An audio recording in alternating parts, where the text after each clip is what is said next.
Assalamualaikum warahmatullahi wabarakatuh. Alhamdulillahi rabbil alamin, wabihi nasta'inu ala umurid dunya waddin, wa ala alihi wa sahbihi ajma'in. Subhanaka la ilma lana illa ma 'allamtana innaka antal alimul hakim. Rabbi shrah li sadri wa yassir li amri wahlul 'uqdatam min lisani yafqahu qawli. Rabbi zidna ilman warzuqna fahman birahmatika ya arhamar rahimin. Amma ba'du. Alhamdulillah, puji syukur kita kepada Allah Subhanahu wa taala. Pada kesempatan malam yang berbahagia ini kita diberikan oleh Allah taufik serta hidayah sehingga kita bisa untuk sama-sama salat berjamaah di masjid yang kita cintai ini. Kemudian kita lanjutkan dengan pengajian rutin. Mudah-mudahan kita semua senantiasa diberikan kesehatan dan dalam ketaatan, panjang umur dan wafat dalam keadaan husnul khatimah. Amin. Amin ya rabbal alamin. Hadirin wal hadirat jamaah sekalian yang dirahmati Allah Subhanahu wa taala, melanjutkan pengajian kita yang telah lalu, yaitu masih menjelaskan tentang syarat-syarat sahnya azan dan iqamah. Kemarin sudah kita bahas di antara syarat sah azan dan iqamah itu ialah al-muwalatu baina kalimatiha urfan, yaitu terus menerus antara kalimat-kalimat azan, tidak boleh dijeda dengan waktu yang lama atau berhenti. Misalkan ketika kita mengumandangkan lafaz Allahu Akbar, Allahu Akbar, untuk melanjutkan takbir yang berikutnya maka disyaratkan harus langsung, tidak boleh berhenti. Menurut uruf, orang bilang itu berhentinya sudah dikatakan lama. Sebab salah satu di antara tujuan azan itu al-i'lam, ngasih tahu orang. Nah, kalau kita misalkan azannya itu berhenti di pertengahan atau ketika mengucapkan Allahu Akbar, Allahu Akbar, kita diam dulu, minum atau makan dulu, habis itu baru lanjutkan lagi, maka tujuan utama azan itu hilang. Jadi orang bingung jadinya, ini azan masuk waktu apa enggak? Sebab salah satu di antara tujuannya itu ngasih tahu kepada yang lain yang mendengar lantunan daripada kumandang azan yang kita kumandangkan, menunjukkan bahwa waktu salat sudah masuk. Lah kalau kita azannya separuh, ya, atau bahkan baru lafaz takbir kemudian kita berhenti, tidak lama kemudian kita lanjutkan.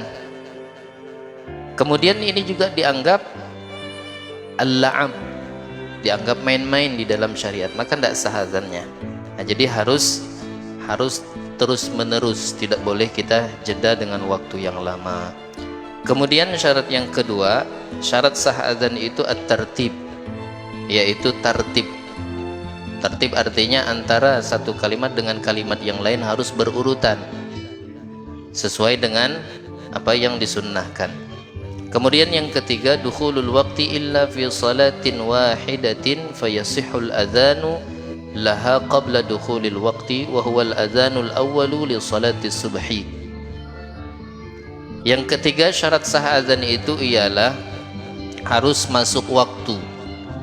Karena itu tadi di antara hikmah dikumandangkannya azan itu ialah al-i'lamu bidukhulil waqti, ngasih tahu orang bahwa waktu sholat sudah masuk. Maka kalau seandainya ada yang azan sebelum masuk waktu sholat, azannya tidak sah, kecuali kalau sholat subuh. Nah, untuk sholat subuh boleh kita mengumandangkan azan itu ba'da nisfil lailis tsani atau ba'da nisfil lailil akhir. Kalau kita anggap misalkan pertengahan malam itu jam 12 lewat, sudah boleh kita mengumandangkan azan. Tapi afdalnya waktu sahur. menjelang subuh. Jadi sebelum masuk waktu subuh kita azan dulu. Untuk apa? Tujuannya bangunkan orang. Bangunkan orang supaya orang siap-siap untuk melaksanakan sholat subuh. Terkadang kalau misalkan kita langsung azan di waktu sholat, nah kadang-kadang banyak yang nawar, nanti dulu akhirnya terlambat. Makanya disunnahkan azan kalau untuk sholat subuh boleh kita azan setelah pertengahan malam yang terakhir, artinya setelah jam 12 ke atas boleh kita mengumandangkan azan. Kemudian begitu juga hari Jumat, kita anggap misalkan jam 12 pas itu udah masuk waktu sholat zuhur. Kan waktu sholat zuhur dengan waktu sholat Jumat itu sama. Bila masuk waktu zuhur berarti masuk waktu Jumat. Kita anggaplah jam 12 pas itu masuk waktu sholat zuhur atau waktu sholat Jumat. Maka khusus untuk hari Jumat dibolehkan azan sebelum masuk waktu sholat. Untuk apa? Sama tujuannya, mengingatkan kepada yang lainnya bahwa hari itu adalah hari Jumat, supaya mereka siap-siap untuk sholat Jumat. Nah, jadi boleh. Hanya di 2 sholat ini pengecualiannya. Nah, untuk sholat hari Jumat itu ada pendapat ulama. Yang pertama, wal mu'tamad ayyakuna ba'da dukhulil waqti ay ba'da zawal. Sebagian ulama menyebutkan boleh sebelum sholat Jumat, tapi pendapat yang mu'tamad, pendapat yang kuat, azannya itu setelah masuk waktu sholat. Makanya kebiasaan di kita pakai yang ini. Kan azan itu 2 kali tuh sunnah. Kenapa? Sebab azan pertama tuh mengingatkan, mana tahu ada yang di rumah masih mereka yang di rumah itu belum siap-siap atau lupa. Lagi di tempat kerjanya, baik di tokonya, di kebun, di sawah dan sebagainya, mereka lupa hari itu adalah hari Jumat. Dengar azan, baru mereka sadar. Nah, jadi sunnah dibolehkan untuk hari Jumat azan sebelum masuk waktu sholat. Menurut sebahagian ulama, pendapat yang mu'tamad menyatakan azan 2 kali, tapi azan pertamanya itu udah masuk waktu sholat. Nah, kalau untuk sholat subuh itu ulama sepakat bahwa boleh azan sebelum masuk waktu sholat. Itu syarat yang ketiga. Kemudian syarat yang keempat, kaunuhuma ayyakuna bil arabiyyati. Hendaknya azan dan iqamah itu harus dengan bahasa Arab. Maka tidak sah hukumnya kalau misalkan ada azannya itu pakai bahasa Indonesia, walaupun lantunan azannya itu sama nadanya misalkan, tapi bukan bahasa Arab, maka tidak sah. Jadi harus dari bahasa Arab. Kemudian kaunuhuma min wahidin, azannya itu tidak boleh kita berdua. Maksudnya berdua, Allahu Akbar, Allahu Akbar, nanti satu lagi nyambung, Allahu Akbar, Allahu Akbar, nyambung lagi, asyhadu an la ilaha illallah, gantian. Jadi harus dari satu orang, baik yang azan ataupun yang iqamah. Jadi harus kaunuhuma min wahidin, dari satu orang. Kemudian yang keenam, al-jahru bihima idza kana li jama'atin. Ketika kita mengumandangkan azan untuk sholat berjamaah itu minimal terdengar. Ketika kita mengumandangkan azan dan iqamah minimal ada satu orang yang dengar. Kalau kita mau sholat jamaah, kita mengumandangkan azan, nah azan kita itu minimal ada yang dengar, walaupun cukup satu orang. Walaupun yang dengar itu perempuan, sudah cukup. Tapi kalau sama sekali tidak kedengaran, cuman kita yang dengar, tidak sah. Ya, jadi kalau kita mau mengumandangkan azan, tujuannya azannya itu untuk berjamaah, maka minimal ada satu orang yang dengar. Tapi kalau kita mau sholatnya sendiri di rumah, ya tidak masalah, kita aja yang dengar, tidak perlu didengarkan kepada orang lain. Ini kita mau sholat, misalkan sholat subuh, kita mau pergi ke masjid, orang udah sholat, balik kita ke rumah, mau sholat subuh sendirian di rumah, azan tidak apa-apa. Sunnah azan, cuman tidak dianjurkan, tidak menjadikan syarat azan kita itu harus didengar oleh orang lain. Biar kita aja yang dengar sendirian, tidak masalah. Allahu Akbar, Allahu Akbar, Allahu Akbar, Allahu Akbar. Nanti habis selesai azan, iqamah, Allahu Akbar, asyhadu an la ilaha illallah, dan seterusnya. Nah, jadi kalau misalkan azannya itu ditujukan untuk sholat berjamaah, maka harus ada yang mendengar minimal satu orang. Tapi kalau tujuan azannya itu misalkan untuk sendirian, bukan untuk sholat jamaah, maka cukup azannya itu terdengar oleh dirinya sendiri. Kemudian yang berikutnya, syurutul muadzin arba'atun, syarat-syarat orang yang mengumandangkan azan. Jadi syarat sahnya azan dan iqamah tadi ada 6, sekarang si muadzinnya. Jadi muadzin ini punya syarat. Kalau seandainya tidak mencukupi syarat, si muadzin ini tidak sah. Pertama, syaratnya al-islamu, orangnya harus Islam. Fala yasihhu min kafirin aw murtaddin, maka dikatakan tidak sah hukum azan orang kafir. Begitu juga baik kafirnya itu kafir asli, memang dari bawaan lahirnya, atau murtad, asalnya Islam, na'udzubillahi ta'ala min zalik, dikeluar dari Islam, maka dihukumkan murtad. Maka kalau sudah dikeluar dari Islam, maka dia tidak lagi tidak sah mengumandangkan azan. Nah, untuk mengumandangkan azan ini sendiri tadi disyaratkan, yang pertama Islam, yang kedua tamyiz. Tamyiz itu ada beberapa definisi. Yang pertama, ayyukuna umruhu sab'a sanawat, anak kecil yang minimal umurnya 7 tahun. Itu definisi pertama. Kemudian kata ulama, bisa juga anak yang tamyiz itu ayyakula wahdaha wa yashriba wahdah, wahdahu wa yashriba wahdah wa yastanjiya wahdah. Dia kalau makan bisa nyuap sendiri tanpa disuapkan oleh orang tuanya. Minum juga bisa sendiri. Atau misalkan istinja, dia kalau buang hajat udah bisa istinja sendiri. Berarti dia sudah termasuk kategori anak yang tamyiz. Nah, untuk anak yang sudah tamyiz seperti ini, maka boleh dia untuk mengumandangkan azan dan sah azannya. Begitu juga, nah, kita ini kadang punya anak kecil, suka kita bawa ke masjid. Nah, bagaimana hukumnya bawa anak kita ke masjid? Kalau kita mau sholat berjamaah, entah itu di masjid, kita ajak anak kita, atau kita mau sholat di rumah, kita ajarkan mereka sholat. Sah sholat anak kita dan jamaah kita kalau anak yang kita ajak sholat berjamaah itu udah tamyiz. Itu batas minimalnya ya, jadi udah tamyiz. Kalau belum tamyiz tidak sah sholatnya. Tapi untuk diajarkan tidak jadi masalah.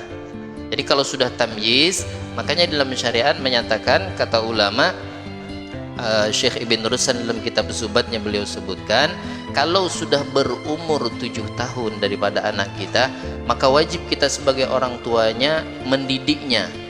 Perkara yang wajib kita ajarkan dan meninggalkan perkara yang dilarang di dalam syariat. Contohnya sholat, itu wajib kita perintahkan. Mau dia sholat atau tidak sholat bukan tanggung jawab kita, karena dia belum punya kewajiban. Namun kita sudah punya kewajiban untuk memerintahkan, yang ngajak dia, melatih. Nanti kalau sudah dia beranjak 7 tahun, 8 tahun, 9 tahun, 10 tahun, ini terus dalam penjagaan kita, dalam pendidikan kita. Kalau seandainya sudah 10 tahun, kemudian dia enggan untuk melaksanakan sholat sebelum balik nih. Ini kita bicara kalau dia belum balik. Umurnya sudah 10 tahun, kita suruh sholat dia tidak mau, boleh dipukul. Tapi memukulnya darbun ghaira mubarrihin, pukulan yang tidak melukai. Misalkan di paha, di telapak kaki, di pantat. Nah, pukulnya pun paling pakai sorban, pakai sejadah, jangan pakai belati. Pakai belati kasihan anak kita, dan itu tidak dibenarkan di dalam syariat. Karena ada hukum negara apa namanya? HAM, hak asasi manusia. Tapi di dalam syariat juga diatur tidak boleh sampai melukai, tidak boleh. Jadi cukup pukulan itu hanya untuk didikan saja. Ya, bukan ngasih efek jerah, untuk mendidik supaya mereka terbiasa. Nah, jadi kalau 7 tahun sudah punya kewajiban kita, kalau kita abaikan, kita yang berdosa. Misalnya kan anak kita tidak pernah kita ajak sholat, padahal umurnya sudah 7 tahun, perintahkan sholat pun tidak pernah. Masuk bulan Ramadan, kita biarkan aja dia puasa-puasa, dan tidak pernah kita anjurkan, maka kita orang tua yang berdosa. Nah, jadi Kalau misalkan mereka mau kita ajak sholat berjamaah, ya minimal umurnya itu sudah di usia tamyiz. Tamyiz tadi berumur 7 tahun. Atau mereka sudah termasuk kategori anak yang bisa ayyakula wahdahu wa yashriba wahdahu wa yastanjiya wahdah. Bisa makan sendiri, bisa nyuap. Kemudian kalau minum, bisa minum sendiri tanpa diminumkan. Begitu juga kalau buang hajat dan bisa istinja sendiri. Atau misalkan kata ulama ayyafahamas su'ala wa yuruddal jawab. Dia kalau misalkan ditanya mengerti, kita ajak ngobrol ini nyambung, nah, itu anak tamyiz berarti. Apa yang kita tanya dia bisa jawab. Ya pertanyaan yang sederhana kayak misalkan kita tanya sudah makan, kalau memang sudah makan dia bilang sudah, kalau misalkan belum dia bilang belum, berarti kan nyambung tuh komunikasinya. Kita bertanya, dia paham berarti pertanyaan kita dan dia mampu menjawab, berarti dia sudah termasuk anak atau kategori anak yang tamyiz. Nah kalau anak yang model macam ini ya sudah boleh kita berjamaah dengannya dan sah sholat jamaahnya. Kenapa? Sebab setiap amal yang butuh dengan niat, itu niat bisa sah kalau dari orang yang sudah tamyiz minimal. Kenapa sholat tidak sah untuk anak yang belum tamyiz? Karena sholat itu ada niat, dan tanpa niat sholat tidak sah. Itu mazhab kita Imam Asy-Syafi'i. Wudu juga demikian. Walaupun ada mazhab yang lain menyatakan seperti mazhab Imam Abu Hanifah, niat tak wajib hukumnya. Tapi mazhab kita Imam Asy-Syafi'i tetap dihukumkan wajib. Tak berniat tak sah ibadah kita. Innamal a'malu binniyat atau kama qala Rasulullah sallallahu alaihi wasallam. Kata Nabi sallallahu alaihi wasallam, hanya saja segala amal itu butuh niat. Maka kalau tidak berniat tak sah amal ibadahnya. Maka oleh karena itu anak yang belum tamyiz disebabkan ibadahnya itu tidak sah karena niatnya tidak bisa dia. Walaupun dia hafal, walaupun dia tahu cara berniat, tapi niatnya belum dianggap. Nah, jadi syaratnya harus sudah tamyiz. Nah, bagaimana? Ada juga yang bertanya begini, kalau anak kita yang belum disunat dibawa ke masjid. Nah, yang belum disunat ini dikhawatirkan matahtal kulfah, sesuatu yang di bawah kuluf, yang di bawah kulit yang menutup daripada ra'sul zakarnya itu, habis dia buang air kecil di situ masih tersimpan najis. Karena menurut pendapat mazhab kita yang kuat, mazhab kita Imam Asy-Syafi'i menyatakan matahtal kulfati, sesuatu yang di bawah kulit, kuluf kemaluannya itu dianggap bagian daripada anggota zahir, bukan bagian dalam. Seperti misalkan dalam perut, kalau kita kan sholat pasti dalam perut kita nih kita pastikan 100% ada najis. Tapi kan ini bagian batin, maka tidak jadi masalah. Ada darah, ada najis, kotoran, ada air kencing dan sebagainya. Karena itu bagian batin dalam, maka tidak dipermasalahkan. Nah, cuman matahtal kulfah, yang di bawah kulufnya tadi itu sudah dianggap bagian luar. Nah, kalau itunya tidak dibersihkan, kemudian masih mengandung najis di situ, itu yang menyebabkan. Yang dikhawatirkan kalau seandainya dia sholat ke masjid nanti nyentuh orang yang sholat, maka sholatnya jadi batal, jadi ganggu yang lainnya. Nah, bagaimana? Terputus enggak misalkan safnya? Yaitu tergantung tadi. Kalau anaknya yang sudah tamyiz sah jamaahnya, maka tidak terputus safnya. Karena di dalam kitab Bushrul Karim di Syekh Sa'id Ba'syin, Syekh Sa'id bin Muhammad Ba'syin, beliau sebutkan pendapat yang kuat menyatakan anna salatal jamaati, sesungguhnya salat berjamaah, kalau seandainya ada barisan yang di hadapan kita atau saf, satu barisan salat itu masih ada yang kosong, kemudian kita isi bikin barisan baru di belakangnya. Ini misalkan satu saf, satu baris dari ujung sana sampai ujung sana. Ya, menurut Syekh Sa'id Ba'syin di dalam kitabnya Bushrul Karim disebutkan, maka tidak jadi masalah, tetap jamaah kita sah, kita dapat pahala jamaah. Tapi menurut sebagian ulama, kata beliau di dalam kitab ini, beliau sebutkan bahwa kalau seandainya ada saf atau barisan di hadapan kita masih kosong, dalam artian masih cukup ruang satu orang saja minimal, kemudian kita bikin barisan baru lagi, ada saf baru lagi, apalagi jelas kelihatan banyak kosongnya, bikin lagi barisan di belakang, maka yang di belakang tidak dapat fadilatul jamaah, tidak dapat keutamaan berjamaah. Maka dikhawatirkan, walaupun ini hanya menurut sebahagian ulama, kalau seandainya apa yang mereka sampaikan itu betul, karena mereka juga menyampaikan hal yang seperti ini punya landasan dan punya dalil, bukan hanya dari hawa nafsu mereka menyampaikan. Kenapa mereka bisa memutuskan hukum seperti itu? Karena mereka punya dalil. Wal istinbatul ahkam, pengambilan hukum itu minal Quran wal hadis wal ijma', dari Al-Quran, dari hadis, dari kesepakatan para ulama. Maka mereka sudah musyawarahkan, kemudian hasilnya itu yang mereka dapatkan. Jadi menurut sebahagian ulama bahwa kalau seandainya ada di hadapan kita masih ada barisan yang kosong yang cukup hanya satu orang saja, apalagi lebih, kemudian kita bikin lagi shaf di belakangnya, maka kita tidak dapat fadilatul jamaah. Nah, ini yang dikhawatirkan. Makanya kalau orang nanya, kalau anak kecil mutus shaf apa enggak, terputus enggak shafnya? Kalau kita, ya tergantung, tengok anaknya, kira-kira sholatnya dia tuh sah apa enggak. Kalau dia sudah tamis, maka tidak jadi masalah, sholatnya sah, asal mencukupi syaratnya. Dia wudhu, kemudian dia ketika sholat tidak melakukan perkara yang membatalkan, ya sah sholatnya. Tapi syaratnya tadi minimal di usia yang sudah tamis. Jadi kalau misalkan yang belum tamis, kalau kita mau ajak dia sholat, ajarkan dia sholat di rumah aja dulu. Itu lebih bagus dan lebih aman. Karena dikhawatirkan nanti dia belum, satu, dia mengganggu nanti. Yang kedua, takutnya dia buat najis yang belum disunat khususnya. Kemudian, itu juga termasuk salah satu di antara syarat sahnya muadzin. Jadi syarat sahnya muadzin itu harus sudah tamyiz. Kemudian yang ketiga, adzukuratu, laki-laki. Jadi azan itu sunnahnya dan syarat sahnya adalah untuk laki-laki. Maka kalau perempuan misalkan mengumandangkan azan tidak sah. Beda dengan iqamah. Kalau iqamah sah. Jadi untuk perempuan tidak disunnahkan azan. Bahkan dinyatakan kalau misalkan tasyabbuh birrijal, maka haram hukumnya. Kenapa disebutkan haram? Karena menyerupai laki-laki. Itu alasan Syekh Said Ba'asyin menyatakan haram kalau berniat menyerupai laki-laki, karena yang disunahkan azan itu hanya laki-laki. Bukan masalah karena suara perempuan itu laisa minal aurah walakin fiha fitnatun. Kata Habib Ali bin Muhammad bin Salim, Habib Ali al-Masyhur, abangnya daripada Habib Umar bin Hafid, beliau bilang anna sautal mar'ati laisa bi'auratin, suara perempuan itu bukan termasuk aurat, walakin fiha fitnatun, akan tetapi di dalam suara perempuan itu ada fitnah.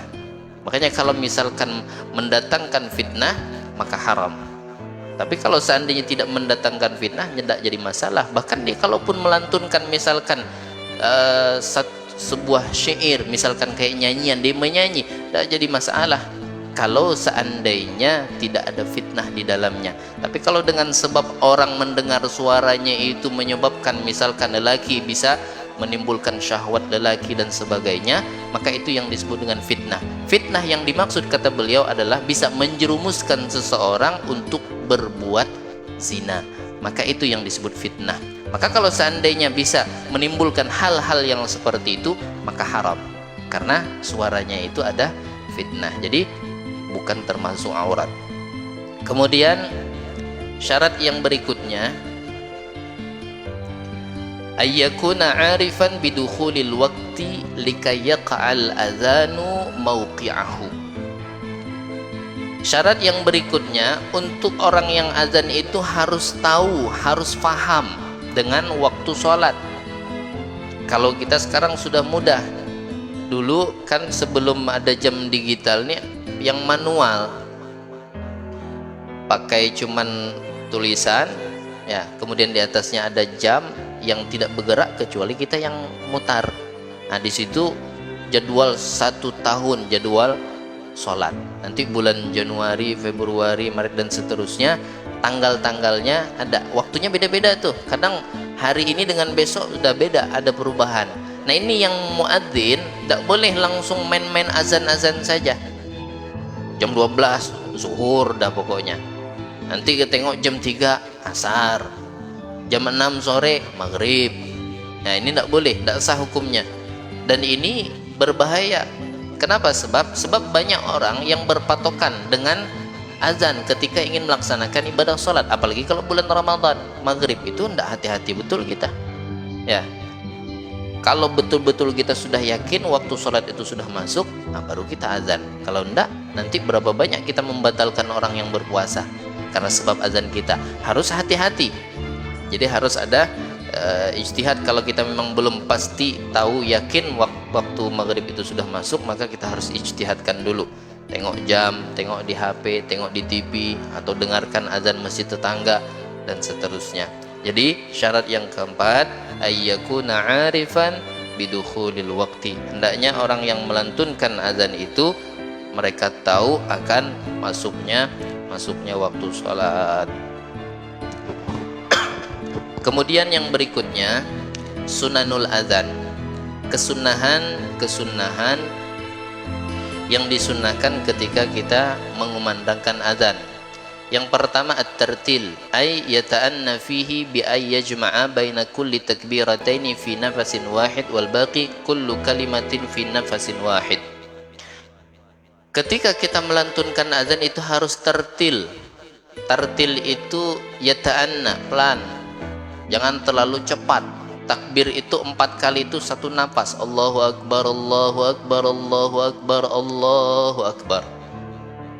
Nah, jadi tidak sunnah macam itu. Jadi sunnahnya untuk takbir pertama 2 kali takbir, bikin 2 kali 2 kali. Takbiratain fi nafasin wahid. 2 kali takbir satu nafas. Allahu Akbar, Allahu Akbar, seperti mana yang sudah biasa kita dengar. Kemudian wal baqi, adapun lafaz azan sisanya selain takbir itu per kalimat. Asyhadu an la ilaha illallah. Berhenti dulu, habis itu sambung lagi asyhadu an la ilaha illallah. Kalau takbir tadi 2 langsung Allahu Akbar, Allahu Akbar. Jangan satu-satu. Allahu Akbar, Allah. Jadi takbir lebaran. Ya, biasa teringat kawan ada yang menangis tuh kada bisa mudik. Ya, Allahu Akbar, Allahu Akbar. Azan maghrib. Allahu Akbar, Allahu Akbar. Sambungannya bukan asyhadu an la ilaha illallah tuh. La ilaha, salah nada. Nah, jadi sunnahnya kalau azan itu takbir 2 kali 2 kali di satu nafas. Untuk yang berikutnya 1 kalimat 1 kalimat. Kemudian kesunahan yang kedua, raf'us sauti likai yakuna ablagha fil i'lam. Nah, ini yang tidak dianjurkan untuk perempuan tuh. Azan itu sunnahnya mengangkat suara. Karena kalau orang dulu udah ada alat nih. Makanya Sayyidina Bilal ketika azan itu naik ke atas menara. Karena suaranya lantang, kata Rasul sallallahu alaihi wasallam, ajarkan kepada Sayyidina Bilal, bilang kepada Sayyidina Abdullah bin Zaid, ajarkan yang kamu mimpikan tadi malam tuh, ajarkan kepada Sayyidina Bilal. Fa innahu anda sautan minka, karena Sayyidina Bilal itu suaranya lebih lantang, lebih tinggi daripada engkau, Sayyidina Abdullah bin Zaid. Maka diajarkan sama Sayyidina Bilal. Habis itu Sayyidina Bilal naik pemandangan azan. Kenapa? Sebab supaya suara kita ini terdengar jauh. Dianjurkan di tempat yang tinggi tadi supaya banyak yang dengar. Nah, kemudian suaranya harus suara yang tinggi supaya manfaatnya lebih besar. Ya, jadi yang dengar azan kita tuh banyak. Abalagha fil i'lam, karena bisa lebih menyeluruh lagi untuk pemberitahuan bahwa waktu sholat itu sudah masuk. Kalau kita di kota, ya karena masjidnya banyak, tidak dengar yang di sini, yang sebelah sana kita dengar. Ya, yang tidak dengar yang di depan, yang di belakang, masjid yang di belakang, dan seterusnya. Tapi kalau di kampung, rumahnya kadang-kadang kan satu kebun satu rumah, satu kebun satu rumah, tergantung luas kebunnya. Kalau kebunnya itu luas, jauh baru ada rumah lagi. Nah, masjid letaknya di tengah-tengah kampung. Nah, itu yang hujung kampung bisa tidak dengar tuh. Kalau suara azannya itu tidak tinggi suaranya, si muazzinnya, maka sunnahnya harus suara yang tinggi.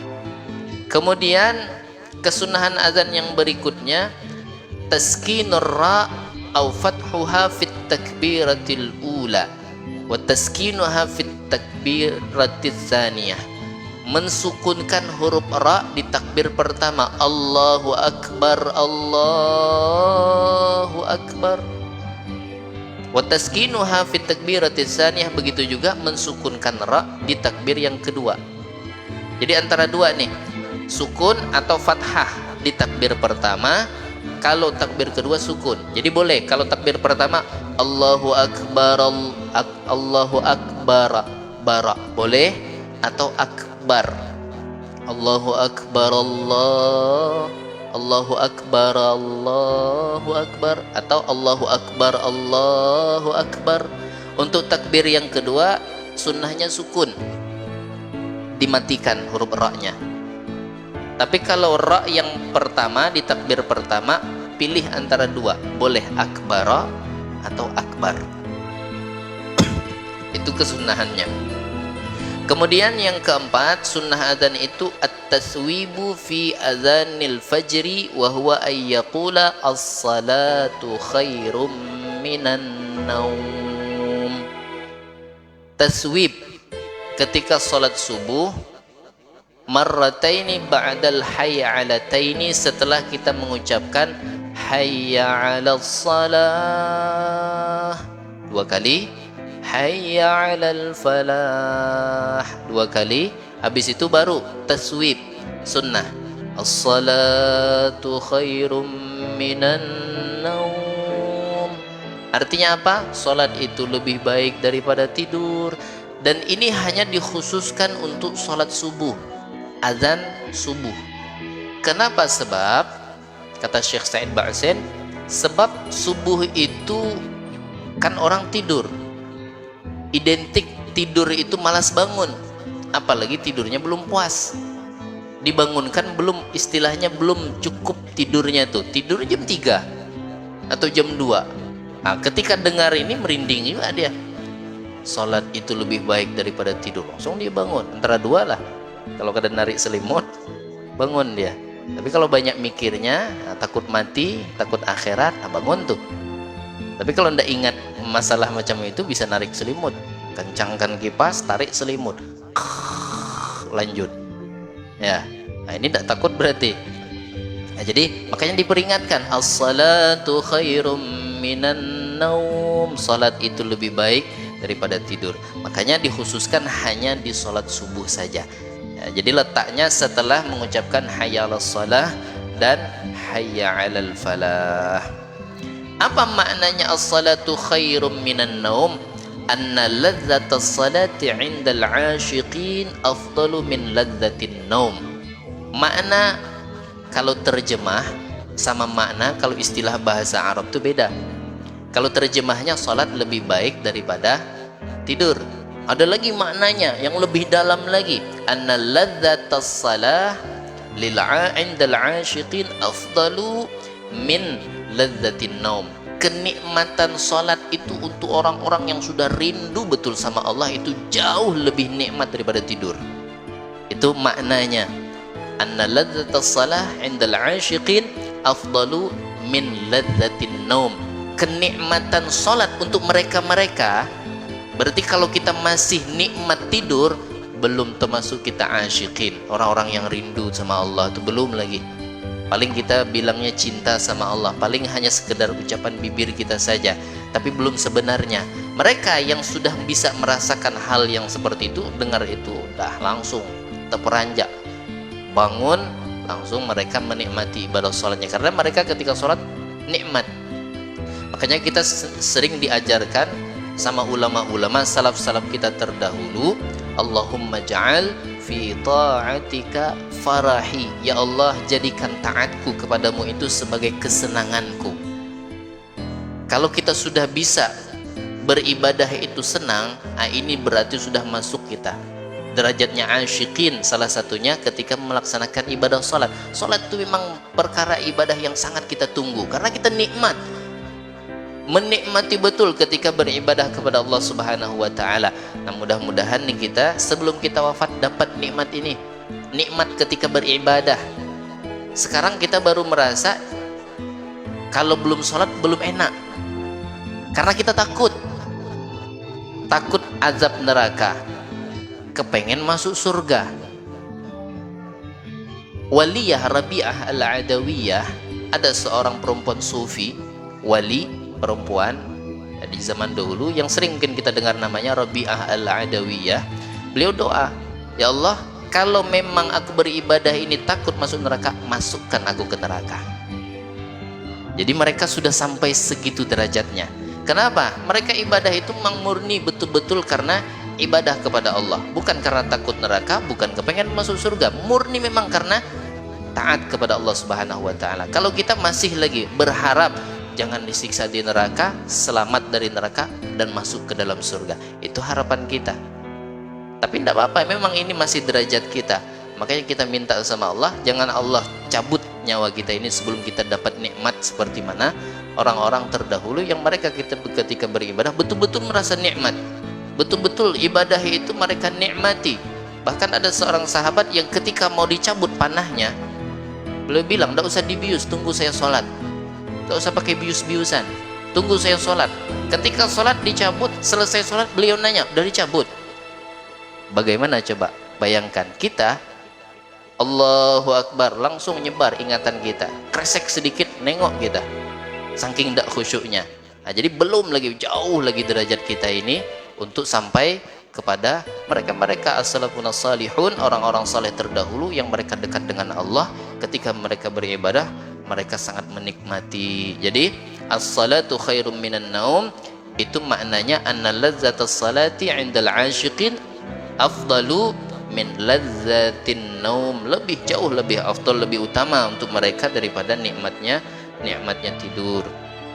Kemudian disunnahkan juga wad'ul muadzin isba'aihi al-musabbihataini fi udhunaihi as-simakhaini likay yustadalla bihi annahu yu'adzin. Ketika kita azan disunnahkan meletakkan usbu'ai, kedua jari-jarinya. Yang dimaksud jarinya itu al-musabbihatain, kedua telunjuknya. Di mana diletakkan? Fi udhunaihi, di dalam kedua telinganya. Maksudnya telinganya itu as-simakhain. Simakhain itu lubangnya. Nah, tak di sini. Tapi jangan begini. Begini berarti macam kita takut dengar suara nyaring. Nah, untuk apa? Apa hikmahnya kalau kita mengumandangkan azan itu sunnah meletakkan kedua jari kita, khususnya jari telunjuk di dalam lubang telinga ini, likai yustadal lebih annahu yu'adzin, itu menunjukkan bahwa dia tuh lagi azan. Ya, mana tahu ada suara gemuruh berisik tidak kedengaran, nanti tengok nih, oh itu dah azan, nanti kita tengok tangan begini.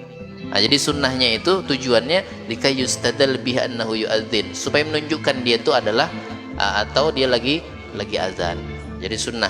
Kemudian al-iltifatu indal hayy 'ala fil adzan wal iqamah. Sunnah juga menoleh ketika kita azan dan iqamah, di lafaz atau di kalimat hayy 'ala, hayy 'alatain, hayy 'alas salah dan hayy 'alal falah. Hayy 'alas salah menoleh ke kanan, hayy 'alas salah. Apa hikmahnya? Kenapa kita ketika hayya 'alas salah kita menengok ke kanan dan hayya 'alal falah menengok ke sebelah kiri? Syekh Syed bin Muhammad Ba'ashin beliau sebutkan dikhususkan hanya di kalimat hayya 'alas salah dan hayya 'alal falah untuk menoleh, karena di situ kalimat itu menunjukkan khitab, seolah-olah kita lagi ngajak orang yang dengar azan kita ini berbicara. Yuk kita sebahyangan, hayya 'alas salah, ngajak, ayo kita salat, hayya 'alas salah, ayo kita salat, ayo kita salat, hayya 'alal falah, yuk kita menuju kemenangan, ayo. Jadi yang dengar daripada ajakan kita tersebut seolah-olah mereka lagi diajak salat dan diajak menuju kemenangan. Makanya sunnahkan untuk menoleh. Nah, itu alasannya. Jadi seolah-olah ketika kita mengucapkan hayya 'alas salah, kita ngajak, ayo salat. Makanya kita nengok, hayya 'alas salah. Nengok lagi ke sebelah, hayya 'alal falah. Ayo kita menuju kemenangan. Kalau kita menghayati daripada makna atau arti yang diucapkan oleh muadzin. Kemudian yang berikutnya, al-ijabatu minal mustami'i fil adzan wal iqamah walau min junubin. Sunnah juga ketika dikumandangkan azan, kita mendengar lantunan azan tersebut, maka sunnah minal mustami' dari orang yang mendengar azan untuk menjawab mislama yaqulul muadzin, menjawab sama seperti yang diucapkan si tukang azan. Allahu Akbar, Allahu Akbar, kita yang dengar Allahu Akbar, Allahu Akbar, sunnah. Walau min junubin, walaupun yang dengar itu orang yang junub, belum mandi, masih punya hadas besar, sunnah jawab, tak apa-apa.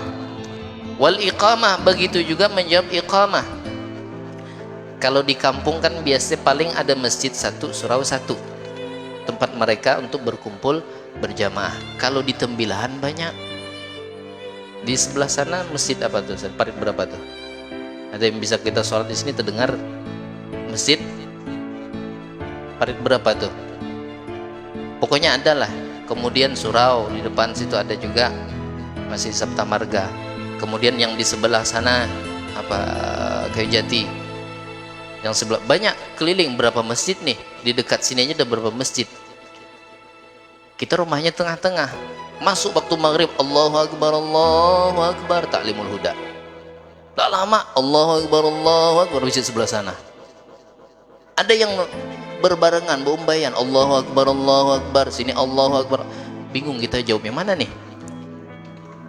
Fa'in adzanu, maka dalam kitab Tarsyihul Mustafidin disebutkan fa'in adzanu, kalau yang azan itu banyak, kafat ijabah, maka cukup satu kali jawaban saja. Adzanu ma'an kafat ijabah ma'an. Kalau misalkan berbarengan azannya, Ta'limul Huda banyak yang azan, berbarengan azannya, maka cukup satu kali jawab saja kalau berbarengan. Kemudian wa mimma ammat bihil balwa ma idza adzana al muadzinun wa ikhtalatat aswatuhum ala sami wa sar ba'duhum yasbiqu ba'dan wa qala ba'duhum la tustahabu ijabatu haula walladhi afta bihi Syekh Izzuddin annahu yustahabu ijabatuhum.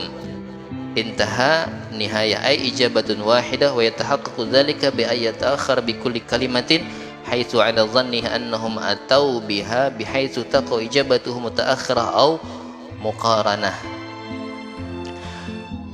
Kalau seandainya azannya itu tidak berbarengan, kalau tadi azan serempak 3 masjid, langsung kita dengar Allahu Akbar sama.